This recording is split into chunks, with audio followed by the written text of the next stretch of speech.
What's up, everybody? This is Cadmus back at you with episode number 7 of this F1 2010 Let's Play Career Mode on Expert. Hey, nice driving. A points finish. Very good. Well, am I 5-year-old or something? Don't be so patronizing, woman. Nice finish. Very good. Seriously, voice acting needs a lot of work in this game. It's not very immersive. At least you have an agent. But, yeah. So, fourth in the standings, equal tied to Hamilton. The team is pretty thrilled with me, so that's looking good if I want to renew my seat and get driver 1 position. And this week is Montreal. It's very nice circuit, very nice, high speed, pretty easy to learn. Sadly, the AI is horribly slow on it. Which doesn't make for too exciting races, I gotta admit. So just practice. Again, I changed my engine. I don't show you the practice laps, but I did a few just to get back into the vibe, of the track. I knew it pretty well. It's a track that's raced online a lot. Seems it's always the same tracks online. It's this one, it's Melbourne, and it's Spa, and, not a lot of people want to do the other races. But, that's how people roll, I guess. This is the qualifying lap. Let me take you through the setup here right and quickly. So I have a 3 front wing angle, as I said before. I like a grippy front end and 1 in the back to get some high speed. Don't need much downforce on this track. It's pretty fast. Bounce to the front, again, grippy front end. That's the roll bars, which I don't really know what do, but I like the settings. Ride height, you might say it's a little bit high, but I like to attack the curbs here, so you might want to set it a bit higher. Just so you're able to attack the curbs. Gearing, nothing too special here. Just make sure you don't hit the limiter too fast or don't hit a limiter at all. So you just need to start on your 7th gear. Make sure at the end of the longest straight you're really maxing out the engine. Not maxing it out too much that it's like screaming like mad, but really on the limit. Not too early, not too fast. So that's how I set up the gearing. It's one of the most important sets really to make sure you got the gearing right. Also on how you take the corners. If you're taking in 3rd gear, but you feel your exit is a bit, you're low on revs, you might want to tune down just the 3rd gear a bit. And there we go for the qualifying lap. We're still on the back straight here. I already set a good qualifying lap, which got me in pole, but I figured, hey, let's give it another jab. I'm going to improve slightly on this time. It's nothing too spectacular, but I'm really not pushing very hard because I don't need to because the AI sucks. Here you brake around where you see on the right-hand side. Get a little bit of gap, drop down a second. You really need to feather it through because this is very slippery corner. Don't want too much wheel spin. And here you brake at the 60-meter mark or something. Take it in 3rd. You can't take it in 4th if you feel like it. There's Hamilton not totally blocking for once. Brake on to 3rd at about the 100-meter mark. You feather it through here again. Slippery corner to get out, so you really need to feather it down here. There you're flat out. You need to be a bit more on the right than I am here. Cut that corner a bit. You brake right when you hit that overhead. Need to cut that a bit more than I did here. You can stay in 4th for this one if your gearing set up correctly. You're flat out again for the hairpin. You brake at around the 110, 120 meter mark down a 2nd. And here you start feathering it through again and you're gently on the throttle. Really gradual input so you don't have too much wheel spin out here. And of course you're flat out through this long ass straight. To the wall of champions chicane. Here you brake at around the 100-meter mark, get down to 3rd, cut it, but not too much or you will be slamming into the wall of champions. And we're back on the home straight here. And that's a time of 1:16. Fantastic driving, mate, fantastic! Oh, it's great to see a Lotus on pole after all these years. Well done. I figured I would shut up because for once my race engineer is duly ecstatic when I hit pole position. Which is the first one in this year, only 2nd in Monaco by 7 thousandths. And here you see the McLaren's making a charge. Surprisingly, the Red Bull's down in 6th and 8th, Vettel and Webber. So who knows, maybe a McLaren charge coming up in the championship standings. Which is good for me because if I want to be world champion, Webber's going to have to start losing some points because he's like almost a full win ahead of me, I think. So I quit out and got back to the interview here. So if you guys are saying I'm not getting enough interviews, you even get interviews during a race weekend. So here I quit out of the game. went back and to do the race afterwards, and here you see the interview, just asking, you know, how's the car and race train, are things going as expected. Again, I'm not slouching off the team too much because I'm probably going to end up staying with them after the end of the season because I'm only taking a Williams seat. I'm not taking a Sauber seat or a Toro Rosso, which I would most likely get at the end of the season offered. But the Williams seat, they need a bit more higher reputation. So, yeah, like I said, my answers are going to be quite positive for the Lotus team. Sometimes slagging them off a little bit. Don't want them to think too much of themselves either. Checking out the race strategy real quick. You saw there's a 30% chance of rain. And I just realized I haven't had any rain at all during this whole season. Just one practice session, which was rainy. But weirdly enough, we're at, what is it? Race 8? Race 9 of the race 8 of the season. And not a single drop of rain during the race or qualifying. Of course, with the 20% races, if they say 20% chance of rain, and you're only doing 12 laps, sometimes, you know, I don't think that's dynamic. So when it's scheduled to start raining at lap 20 of like 60 and a 100% race, if you do the short radius distances, you won't see the rain. So you really need a rainy start. Let's get to the starting line and get off to a pretty good start. Got Hamilton on my side, Button on my ass. But I got the inside line on this corner, so it's not going to be too hard. Make sure not to ram into anyone, giving Hammy room on the outside.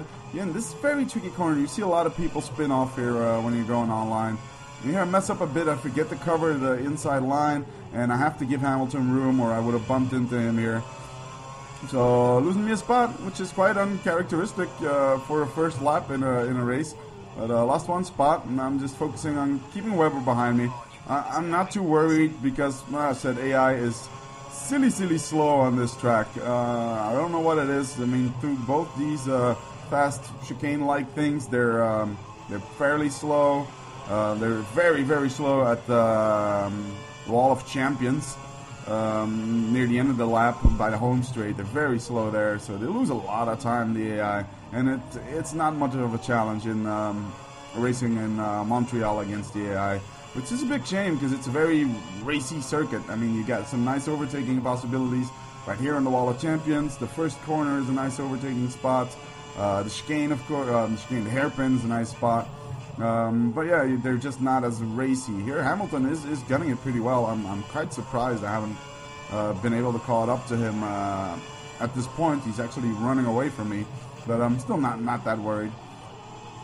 So yeah, like I said, you need to go down to third for the first part, then you give it a pinch of throttle, then you drop down to second, you don't give any throttle when you're exiting, and then slowly you're putting the input back on.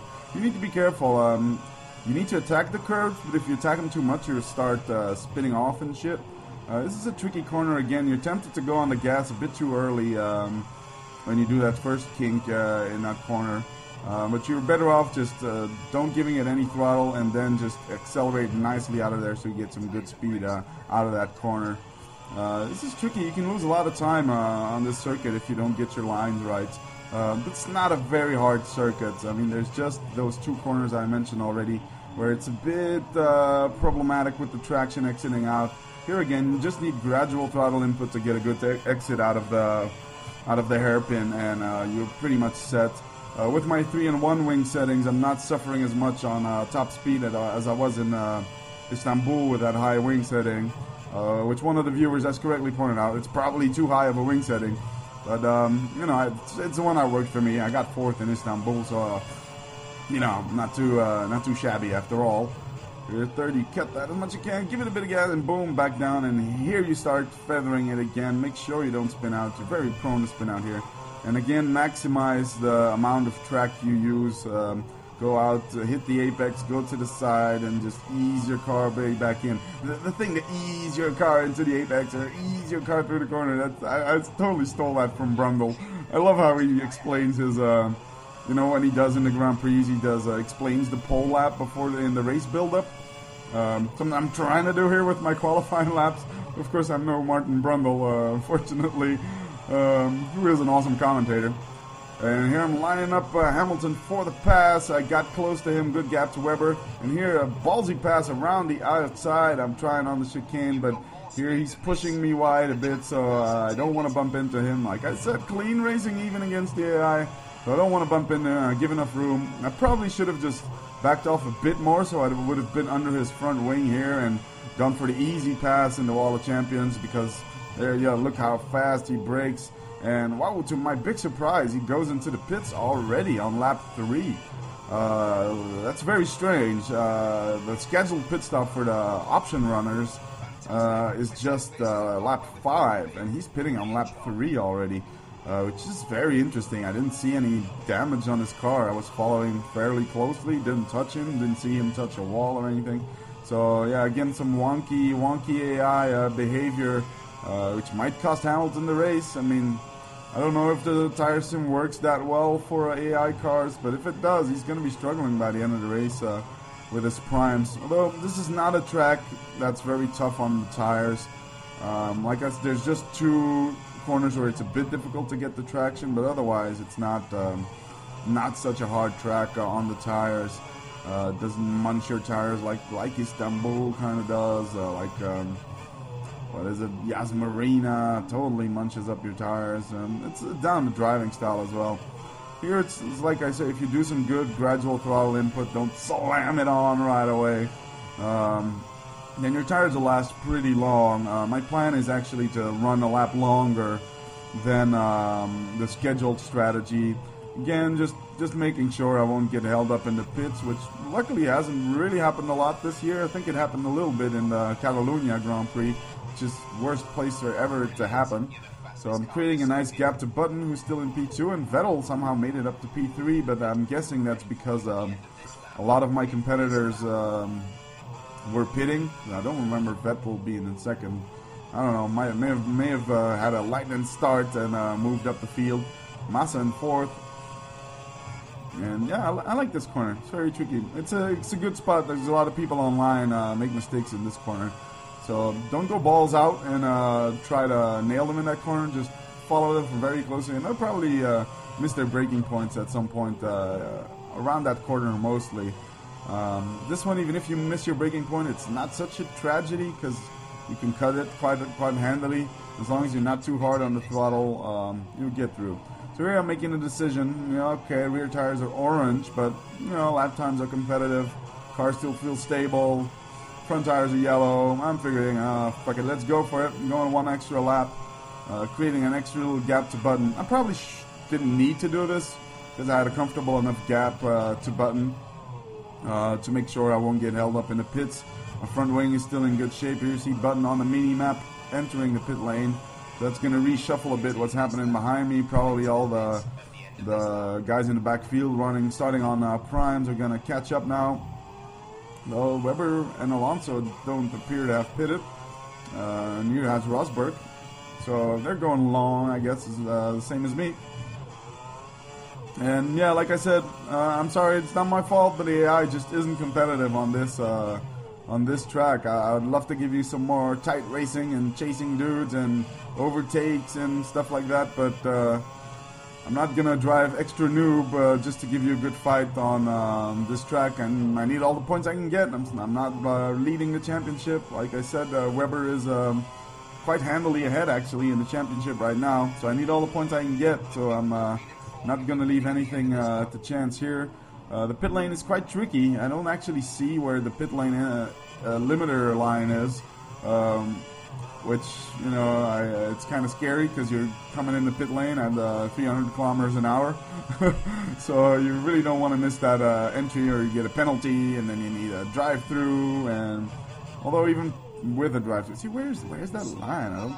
There's the line. Now I see it. So, well, didn't lose me that much time. Had a pretty good entry, and I had a pretty big gap to Webber, who's bound to come in now as well. Same as Alonso and Rosberg, so none too dangerous. See on the mini-map, one guy, pretty nice pit stop. Thank you, guys. 3.933. Pretty fast pit stop. I'm slamming the limiter, but the computer won't let me put it on faster, and that's going to let this guy right just ahead of me, Pedro De La Rosa, the Pirelli tire tester, because he lost his seat with Sauber through the season. And here, lapse of concentration, missed the braking point, and prefer not to slam into the Sauber or cut too much. So, just figured cut my losses here. I'm still in a great position. I mean, I got Hamilton at 1.5. He's pitted already, of course.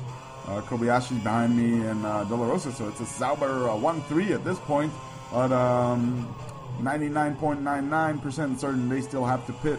So really not too worried about that. Not even too worried about having to overtake De La Rosa, as long as Hamilton doesn't start, insisting and trailing my ass too closely.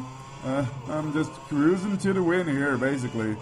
Like I said, sorry for the lack of excitement, really, in this race. But go talk to Codemasters, tell them to make Legend AI actually legendary on tracks like this, and we'll talk. It's some good training for me, actually, because I have the league I'm in. We're going to do the Montreal race this weekend. So it's some good training. Of course, I'm in a career mode Lotus, which has different characteristics than the Lotus Online. When we set the cars to equal.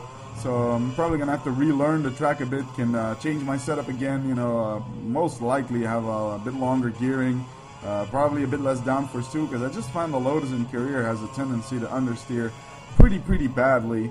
But still good training, just getting to grips with the track again. The only thing to really get quick at certain tracks, at all tracks, is just to practice it a lot. It'll become an automatic thing. I've talked about this before, but at this point, when I know a track well, it's a lot of thing to do with your hearing as well. If you hear what revs you are at, you hear how many downshifts you do, and it's not a conscious process, it's just because you've done it so many times. You hear in what gear you are, what gear you shifted down to. You hear the revving on your engine, so you hear at what approximate speed you're going. You can hit that corner, you can take that apex, make a nice exit. If you are, let's say, here in third gear, with the revving I hear here, I'm like, yeah, I'm fine for this exit. I can get on the throttle at this point. It's a lot of just automatic things you don't even think about anymore once you know the tracks well.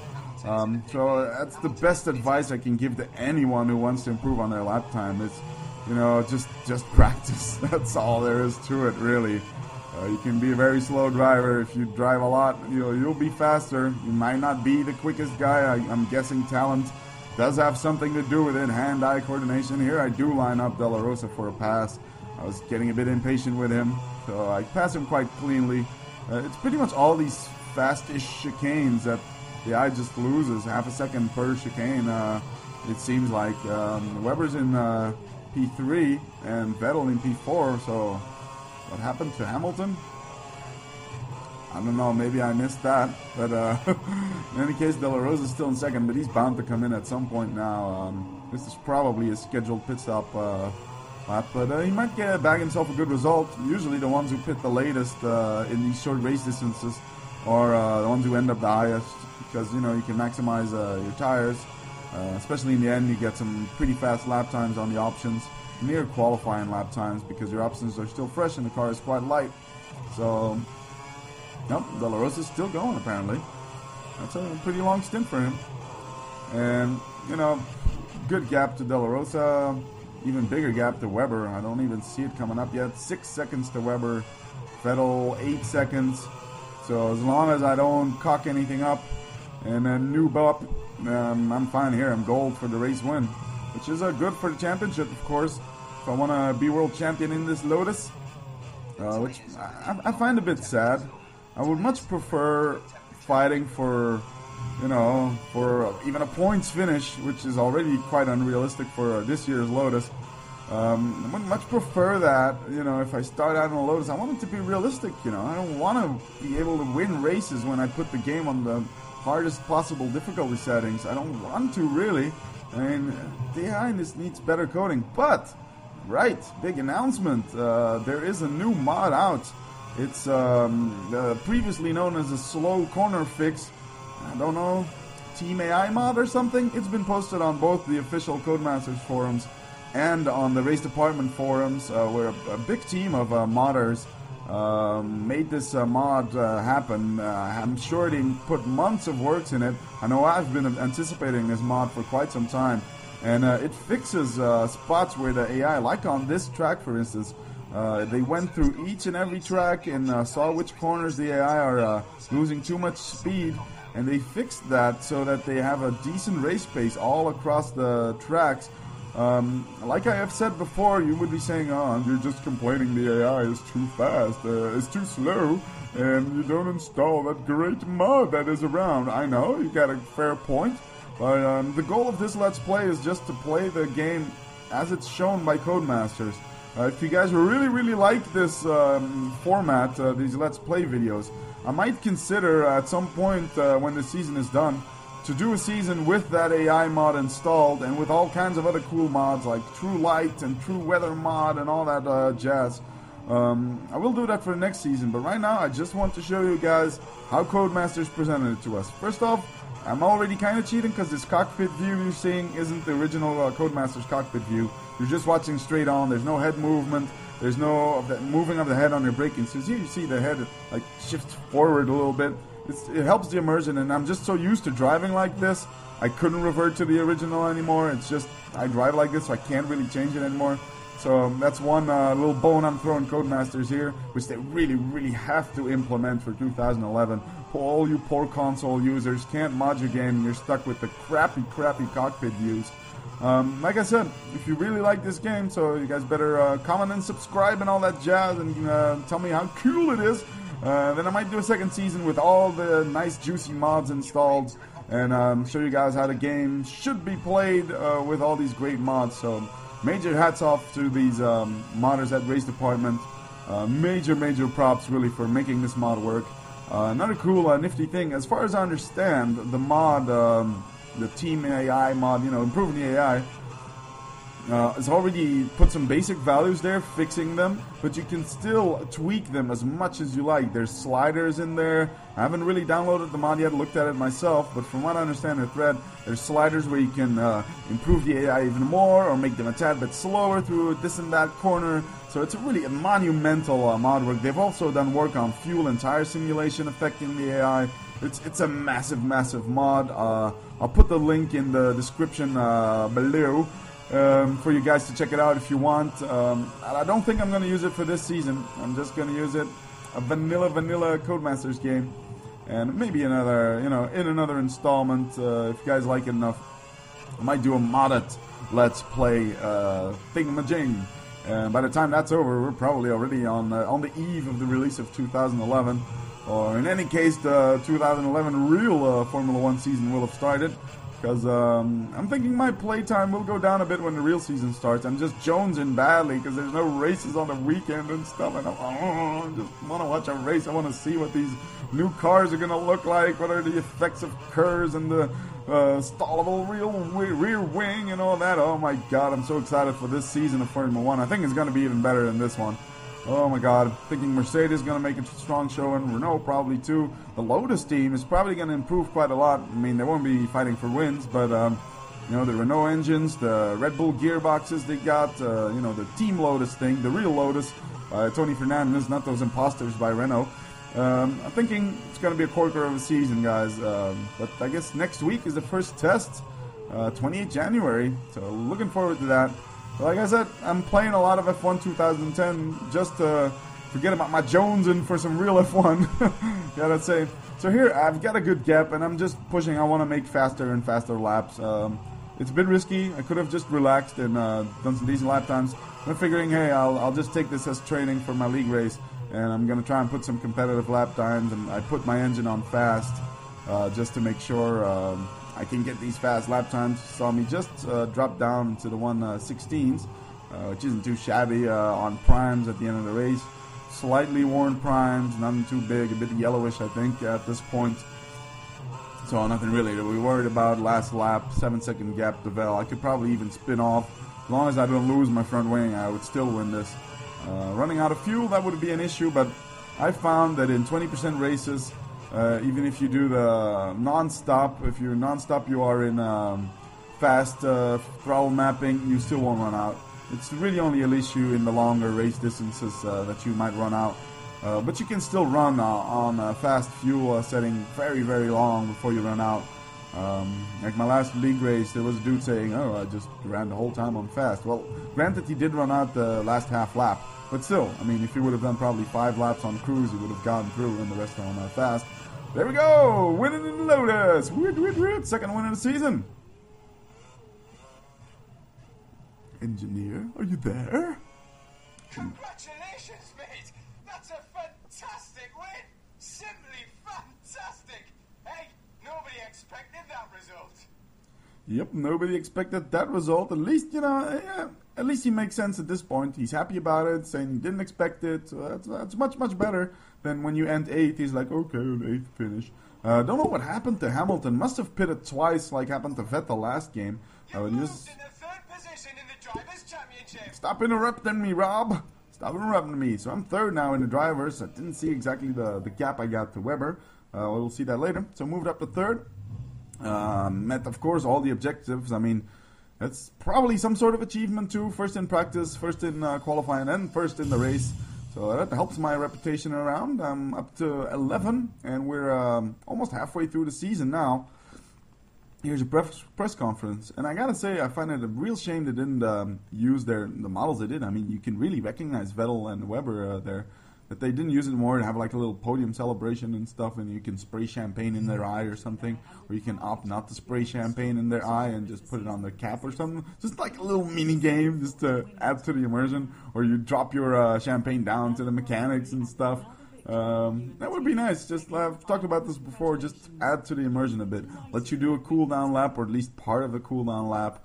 Maybe like a little interaction with the engineer saying thank you guys, or man, the car was a handful but we made it through, or you know, something like that during the outlap. So yeah, just things to improve. So yeah, sorry guys, it wasn't a very competitive race. Steve. Oh, what do you got to say, A Françoise? few of the teams are starting to show interest in acquiring your services next year. Okay, so now you've started to make a name for yourself. Let's discuss the finer points of the business. So here you see my good results and my interview responses have elicited the interest of quite a few teams, Sauber being the highest placed, Virgin, Toro Rosso, all interested. So they favor me now. I think this is a bit bugged here on my screen. I've had this since the start of the game. I don't think it's supposed to look like that, but it's like all jittery. So you know, I'm favored with these guys. So if I keep doing some slacking off my team from time to time in interviews, I will get a contract.